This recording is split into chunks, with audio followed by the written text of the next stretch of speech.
People think, well, it's really stringently regulated, so nothing untoward can possibly happen.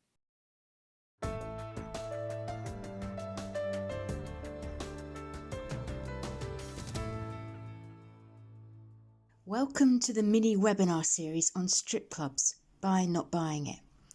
This time we're talking about regulation.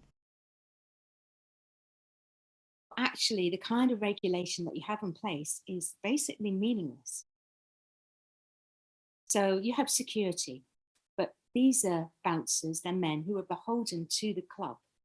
And most of the time they're in on the act.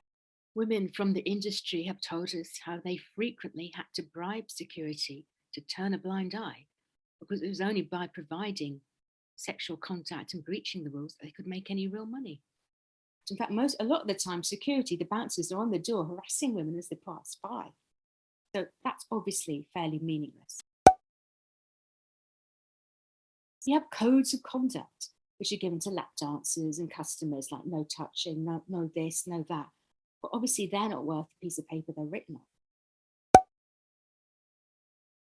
You have council inspections. Councils think they're doing a really good job because they rush into the clubs unannounced and they never find anything untoward. All these women, they're 3 feet away from the men. The problem is that you have security outside every club.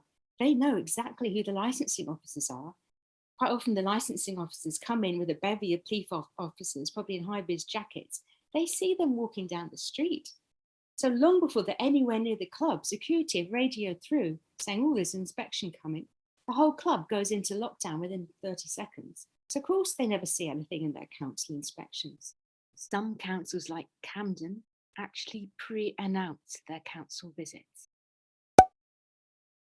So things that might perhaps give you some kind of objective, realistic idea what's really happening in the clubs is club CCTV. And clubs, they can have 80, they can have 100 CCTV cameras in them. The problem is they all have blind spots. A lot of them are angled so that the blind spots are accentuated. If you're allowed to get within a hair's breadth of touching, how are you going to know if there is actual touching? How are you going to spot that in a dimly lit room with some murky CCTV? Often the blind spots are pointed out to lap dancers by security and by management at auditions, let alone when they're working at the club. And often women will work together. One woman will obscure the camera while the other one's providing the normal service that the punter expects. Frequently, when councils request access to CCTV footage, it's missing, or the cameras mysteriously weren't working. Spearmint Rhino has actually gone to court to try to prevent councils from accessing their CCTV. Why would they be doing that if they've nothing to hide? And of course, if councils are viewing CCTV while they're on a council inspection, we already know that's absolutely pointless because the club's already in lockdown. Everybody's off everybody's laps.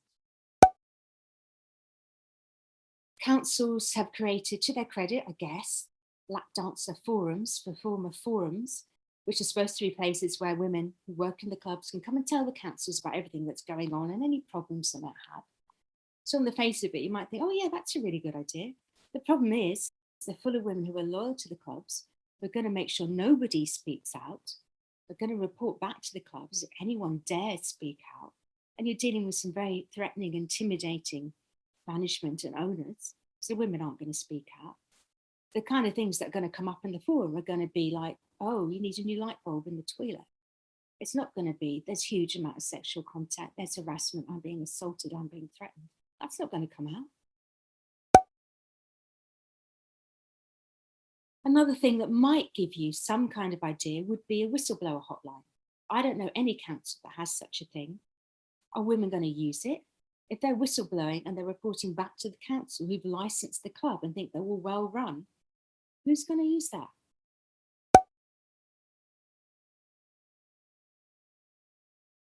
Another thing that might give you some kind of a clue of what's going on, but only from the perspective, unfortunately, of lap dancers breaching the rules, is undercover inspections. And usually when these are done by trading standards or the police, they do find real breaches. The problem is even this can't be certain because a lot of clubs don't have that many punters. Most of them are regulars. Everyone knows who they are. Anyone new turns up, they're going to start getting suspicious. If they know councils are carrying out undercover inspections, they're going to be even more suspicious. We're now in the somewhat ludicrous position that some strip clubs are actually paying their own investigators, so-called independent investigators, to go into their own clubs and write a report giving it a clean bill of health.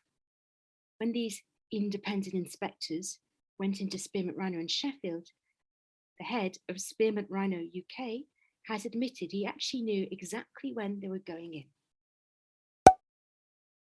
You're basically in a situation where you can't regulate it and you can't know what's going on in the clubs, which surely is really concerning.